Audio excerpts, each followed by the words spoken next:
Good morning, everybody from Thessaloniki, Greece. It is around 9:30 on this Monday morning, and I'm here at the Arch of Galerius, the Emperor Galerius, right here. And right up from the arch, you will see the rotunda.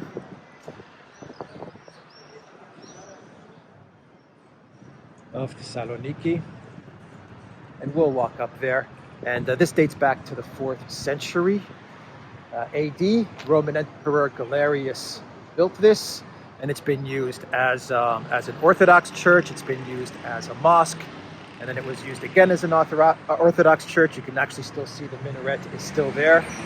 And this is one of the most famous sites in Thessaloniki. And we're going to talk about some news. I've got a lot of topics that I want to get through, and a lot of them are very clown worldish, I guess is the best way to describe them. I'm actually having a hard time choosing which topic is going to make the clown world today, because I've got just some crazy stories to get to, some very unbelievable stories to talk about. But the first story that we're going to cover is the French parliamentary elections. We had the first round of the vote for the National Assembly in France, and President Emmanuel Macron's parliamentary alliance is reportedly projected to win the most votes in Sunday's first round of voting, but it may fail to win enough seats to gain the majority needed to push through his legislative initiatives. The centrist Ensemble alliance, backing Macron, and a far-left bloc were both projected to win about 25-26% of the popular vote in Sunday's first round parliamentary election, state-owned Agence France Presse reported. The National Rally Party, led by populist Marine Le Pen, whom Macron defeated in April's presidential election, won an estimated 19% of Sunday's vote. Ensemble is projected by 4 polling firms to win between 225 to 310 seats in the parliament in the final round of voting on June 19th, according to the AFP. The alliance will need to secure 289 seats for an outright majority in the 577-seat National Assembly. Without a majority, Macron may be hard-pressed to get lawmakers to pass his agenda, including pension reforms that he has said are needed to shore up public finances. The other coalition alliance is called the NUPES. That's the left-wing alliance, the NUPE, I guess is how you pronounce it.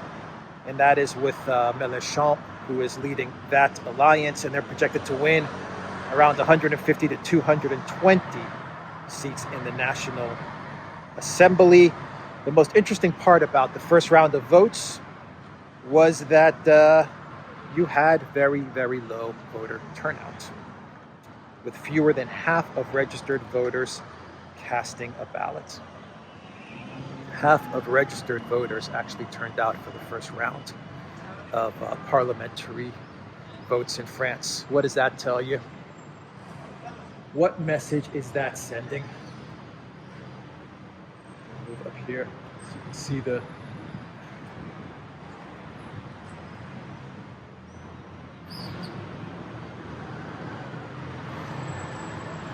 very nice, beautiful arch. Let's walk up to the rotunda. Let's make our way up to the rotunda.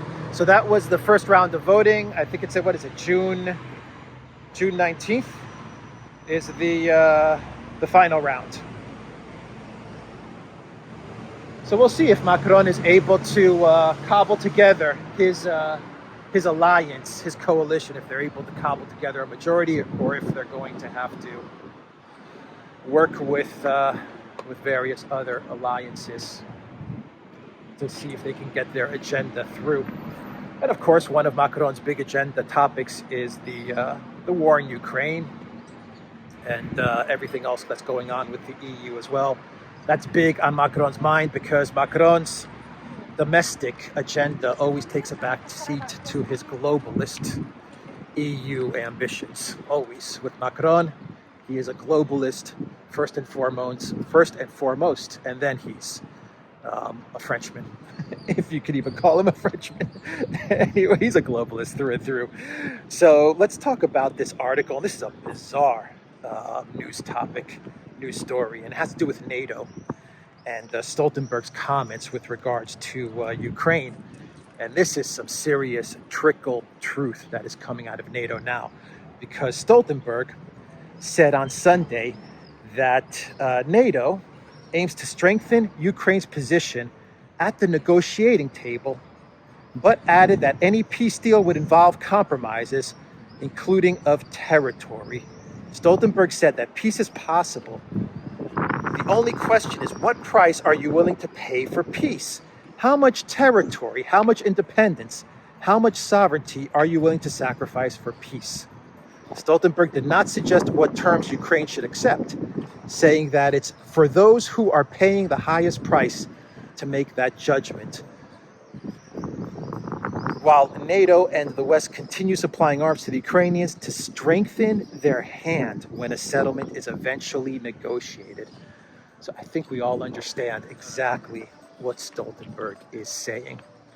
Basically, the strategy now, the goal at this moment in time, is to keep Ukraine fighting, keep them holding on as much as they can, to strengthen their hand when they negotiate for some sort of peace settlement with Russia.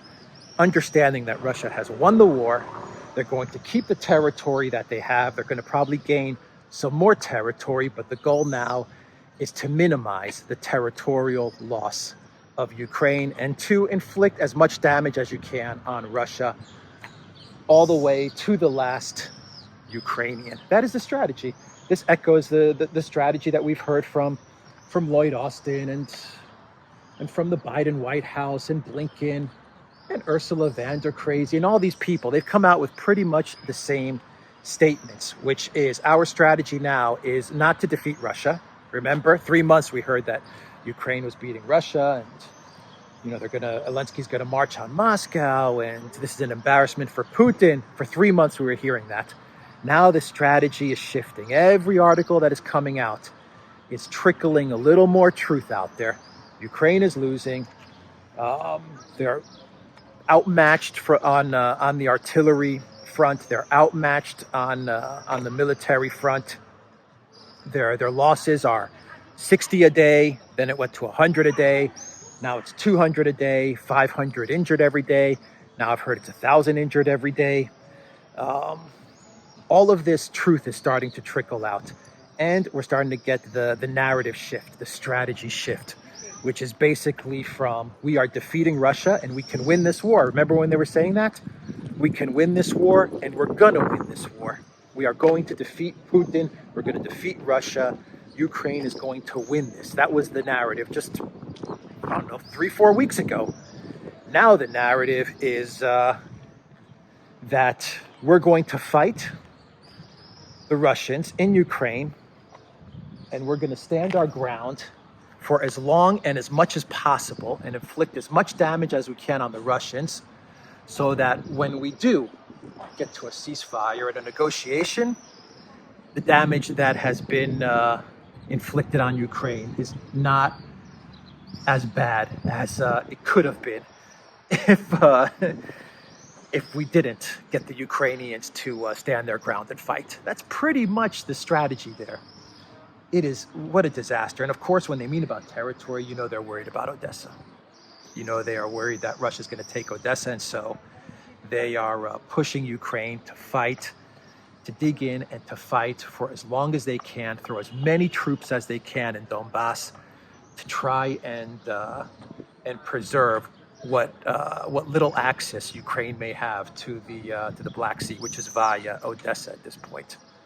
That's the only access that they have now to water, and so that's the plan. Bog Russia down as much as they can in Donbass. Hopefully you can get to some sort of ceasefire and the Russians don't move on Odessa.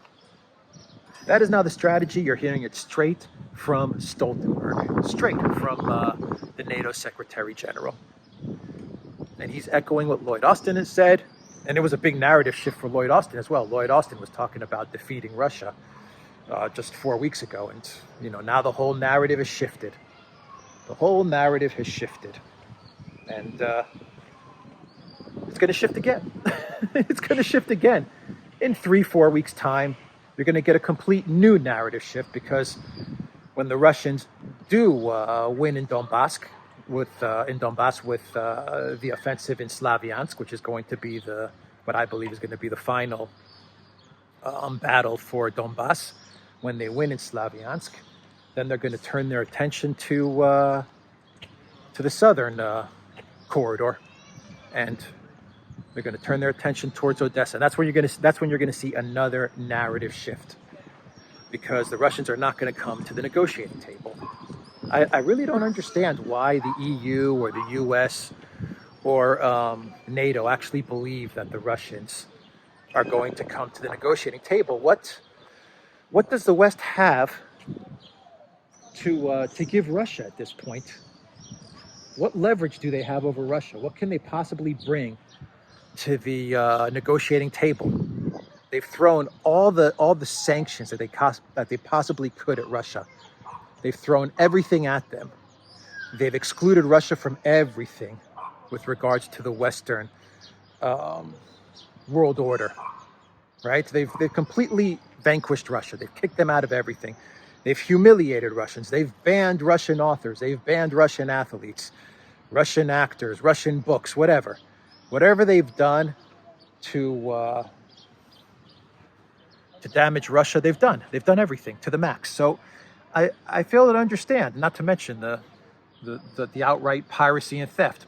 So I fail to understand what exactly leads people like Stoltenberg or Austin or Ursula to believe that Russia has a reason to come to the negotiating table. The only reason to bring Russia to the negotiating table is if the West can somehow inflict some sort of damage to Russian troops and Russian morale in the Donbass. That's it. That's the only possible leverage that the collective West has on Russia. They don't have anything else, nothing else. Anyway, that is the statement from Stoltenberg. Let's move on now to the United States. Let's talk about the United States. And we have a New York Times article which is saying that Democrats are now openly calling for Biden to step down at the end of his first term as president. End of his first term. I think he should be stepping down before the midterms. But anyway, I'm sure they're going to move the goalposts as the midterms get closer and closer, and inflation continues to go higher and higher, and gas prices go higher and higher, and the truth about Ukraine continues to come out. I'm sure we're going to see those Democrats. We're going to see some Democrats starting to say, you know what, maybe Biden should exit before or after the midterms. Anyway, this is coming from the New York Times, so this is obviously being planted by various powers in the DNC. Obama, perhaps? The Hillary Clinton camp? I tend to think Obama. I think Obama is the one that's now saying, you know, it's time for Biden to exit, and it's time for Harris to enter. Oh boy, Harris is president. Anyway, this article, citing dozens of frustrated Democratic officials, members of Congress, and voters, the New York Times has acknowledged in a Sunday report that incumbent U.S. President Joe Biden could be replaced as the party's nominee in 2024. The president is struggling to advance the bulk of his agenda. The article admits, stating the party's last chance to lure voters focused on inflation and gas prices back into the Democrat fold before the midterm elections is to further focus on the already ubiquitous coverage of the January 6th Capitol riot hearings. So that's their plan. Their plan to win voters over is to focus on the January 6th show trial that they aired on Thursday, which is a complete disgrace. I mean, Cheney, really? The Democrats are bringing out the daughter of warmonger extraordinaire Dick Cheney. That's going to be their hope to do something in the midterms. Boy, talk about desperate. Miami Democratic National Committee member Steve Simonides did not mince words regarding his lack of faith in Biden's ability to win a second term. Quote, to say our country was on the right track would flagrantly depart from reality. Biden should announce his intent not to seek re-election in 2024, right after the midterms, he said. There are other Democrats that are not as vocal, and they're staying anonymous with their calls to have Biden step down after his first term. But notice that this Democrat official, this congressman, I believe, Simonides, this National Committee member in Miami, he's saying that Biden should announce that he's not going to seek re-election after the midterm. As the midterm gets closer and closer and things get worse and worse, you're going to see the goalposts start to shift, and you're going to start hearing calls from Democrats and from the New York Times and from the Washington Post. You're going to start hearing calls for Biden to step down after the midterms, not to announce that he's not going to seek re-election, but to actually announce that he's going to step down. You're going to start hearing those calls because the January 6th show trial, this kangaroo court, which is a complete disgrace on a global level. It's a disgrace for the United States, but on a global level, it's a complete embarrassment. This ploy is going to backfire in a big way. I mean, a massive way. It is not going to help the Democrats in the midterms. Not at all. The only thing that's going to save the Democrats in the midterms is, I don't even know, an act of God, a coup. That could possibly. I don't even think that's going to save the Democrats. I was saying an act of God, and then I thought the coup, something like that. And there are people that's saying a coup 2.0 or 3.0, whatever version you want to put it at, is being floated around as a last minute Hail Mary. But anyway, we'll it's not looking good for Biden or for the Democrats. And even this Capitol 6 insurrection narrative is just a complete sham. You even have people in the Democrat establishment like Larry Summers, who served, I believe he was Treasury Secretary for the Clinton administration. He was actually on CNN, and he was saying that the insurrectionists, quote unquote, the Capitol 6 rioters, these guys, they're the reason that the U.S. is now undergoing inflation. So you have the Putin price hike, you have the Putin tax, and now you're going to have what? The January 6th inflation, inflationers, I guess is what you would call them. They're not insurrectionists, they're inflationists. Anyways, what Larry Summers said on CNN, he says, I think the banana Republicans who are saying that what happened on January 6th was nothing or okay are undermining the basic credibility of our country's institutions. And that, in turn, feeds through for inflation. Because if you can't trust the country's government, why should you trust its money?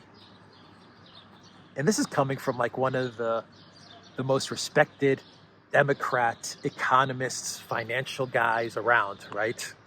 And he's actually saying now that Republicans who have some skepticism with regards to January 6th and to this show trial and to all this stuff that's going on. This is a year and a half after this happened. This was like 2 years ago almost. Anyway, anyone that shows skepticism towards this or doubts this outright, well, they're the ones that are actually causing inflation. Not insurrectionists, inflationists, the January 6th inflationists. Anyway, so let's we got some more.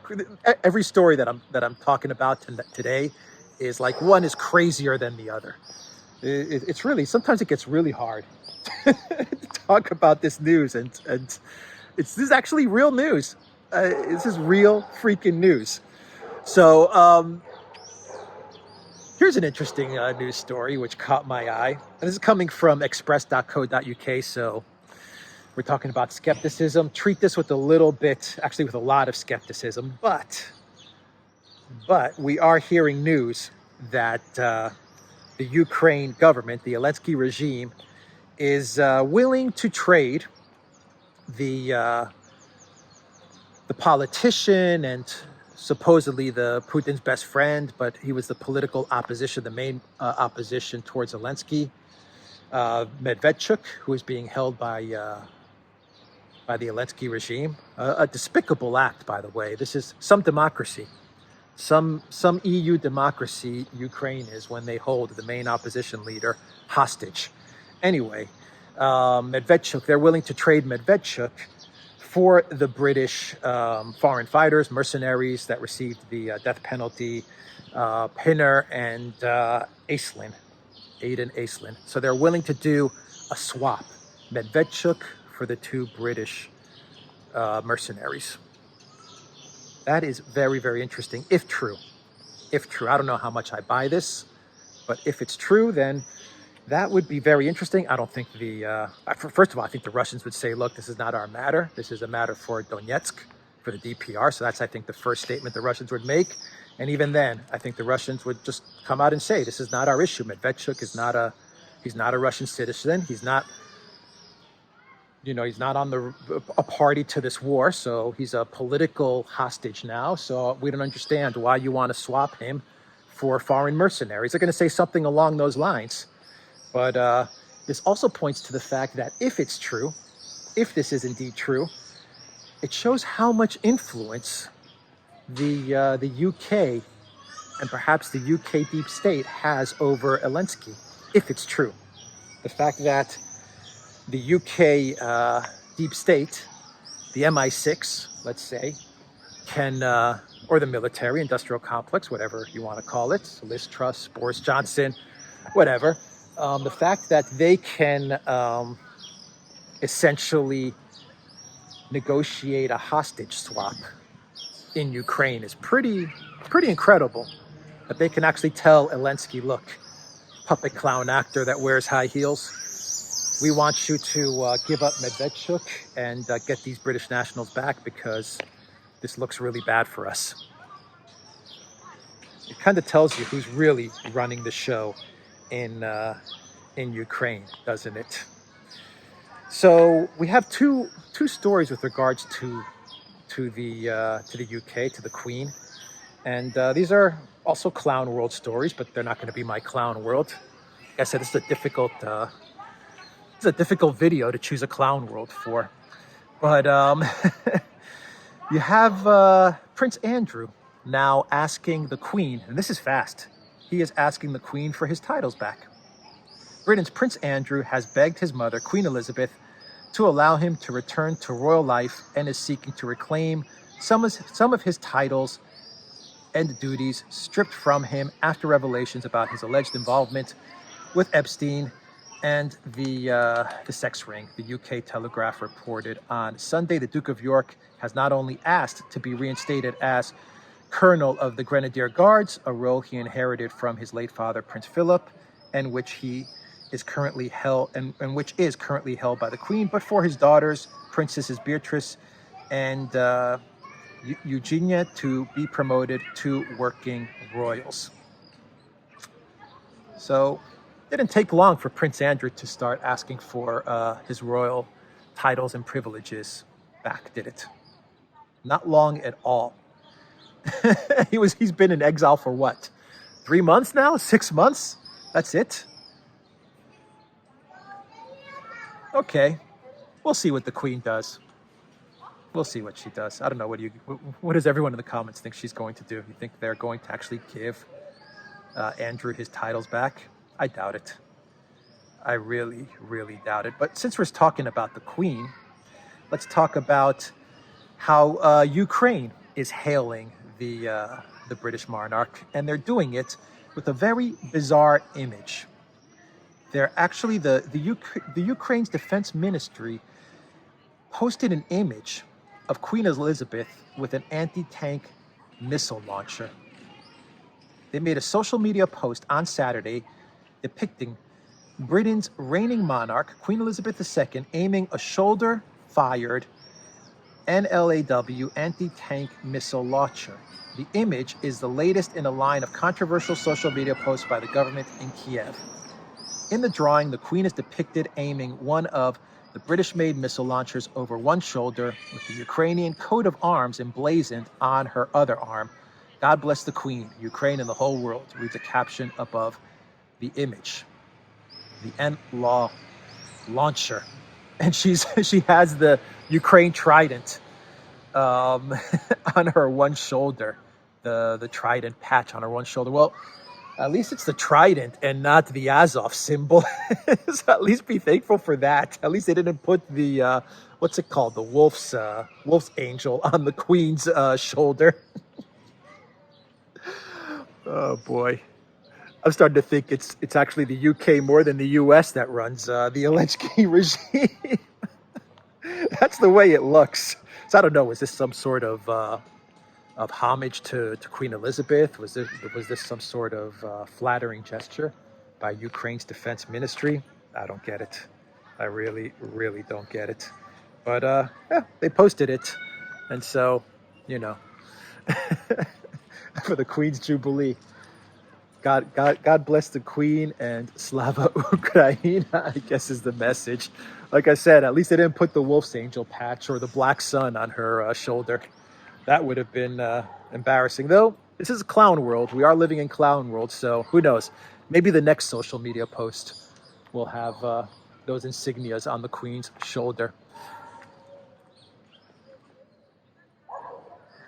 It's a huge structure, this rotunda.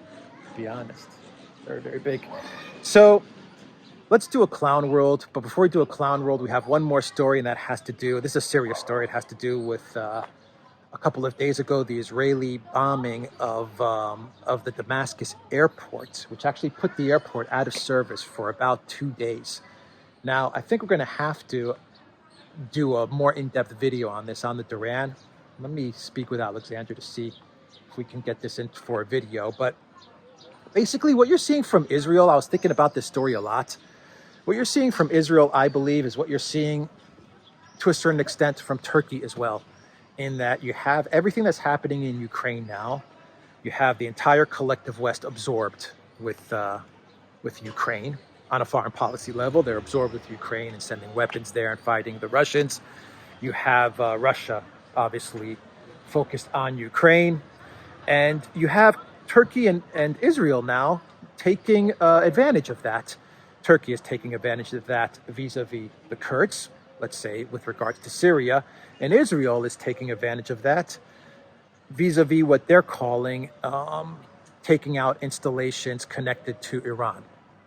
That's the excuse that they're using for the bombing of locations in Syria. So I think the general narrative, the general story here is that as Russia, as the United States, as the European Union, as the entire collective West is focused on the Ukraine conflict, Syria is being attacked again.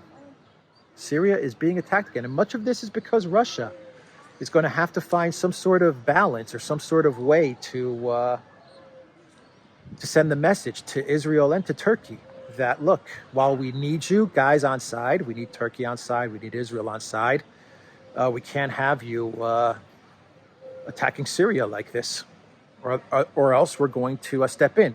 Russia really condemned the airstrikes from Israel the other day as well. I mean, they really condemned it, but it's going to take more than condemnation. They're going to have to work the diplomatic back channels, and they're going to have to send the message out there that Israel and Turkey, we understand why you're doing this, and we understand your geopolitical aims and your goals.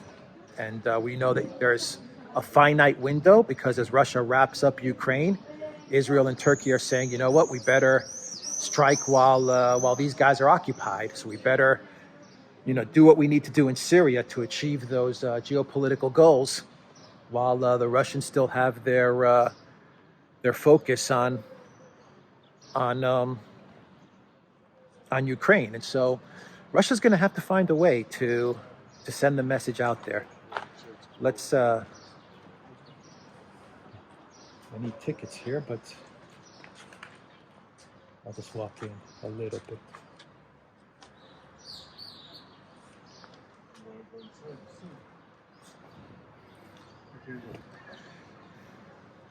So yeah, that's all I'm going to say about that story. I think this really does deserve, Syria in general is starting to come back into focus, and we should start paying more attention to what's going on there. Let's now go to our clown world. Let's go to our clown world. I think we've covered a lot of ground today. Our clown world, this was a tough one to choose because so many of these stories are clownish, but this one really takes the cake. And it has to do with the court jester, the Baghdad Bob of the Zelensky regime, Mr. Arestovich. And he was giving an interview on this. It seems like he likes to give interviews on this channel, this certain interview where he appears there often. And it's some Ukrainian TV channel. And Arestovich was trying to reason as to why more weapons should come to Ukraine. So he was coming up with reasons why it's important to get more and more weapons poured into Ukraine. And so one of the reasons he gives is that if Russia wins, well, then Russia could align with the Ukraine military, whatever's left of the Ukraine military. They'll form an alliance. Then they'll form an alliance with Belarus, and then they're going to march into Europe. So, I mean, wow. He's kind of, and he said, look, the Russians, everyone's seen how well the Russians fight. Everyone has seen how tough the Ukrainians are. Combine that with Belarus, and then, Europe is going to be invaded. So that was kind of the point he was making. But boy, did it kind of backfire. I mean, let me just read you what he said. And there's a video for this. I'll put the link down below. There's no subtitles on it yet, but I'm sure they'll put subtitles on it. Anyway, the tweet reads like this. Arestovich. It won't happen, but let's imagine Putin wins and the 1.5 million strong Russian army is joined by 500,000 Ukrainians. Everyone has seen how we fight. And all this would then go to Europe. The European toy armies won't be able to stop a Russian-Ukrainian alliance. And he threw in there Belarus, if I'm not mistaken. I heard certain translations where he threw in Belarus as well. So maybe he didn't. Maybe he did, but either way, I think you get the point there.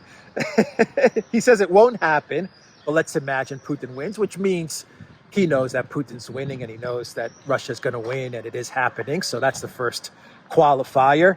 And then he says 1.5 million strong Russian army, 500,000 Ukrainians. And then he calls the Europeans toy armies, the toy armies of Europe. So he's making fun of the Europeans, the European armies on top of it. Not only is he saying that if Russia wins, then Russia, Ukraine, they're going to march on Europe, but he calls them toy armies as well, the Europeans. He's making fun of NATO. This guy Arestovich, he's quite entertaining. He's crazy. He's a nutcase, but he is entertaining in his comments. He is our Baghdad Bob. He's our court jester, our chief propagandist. Anyway, that's our clown world. I don't think I have any more comments to make there. What do you guys think of Arestovich's his comment on this interview channel? And someone tell me, what channel is this? Who's the interviewer? Because Arestovich is always on this channel and he's always coming up with very colorful, strange statements with this interviewer. Anyway, that is the video, guys. I am signing out from the Rotunda in Thessaloniki. Beautiful structure, 4th century AD. And over there you can see the arch. So you can see the walkway where we came up. And let's walk it. Let's walk down, and I'm going to say goodbye. TheDuran.locals.com. Check out Alexander's channel. Check out the Duran's channel. Great analysis on both those channels. And I am signing out from Thessaloniki. It is time for me to walk straight that way and grab me a coffee and get this video up. Take care.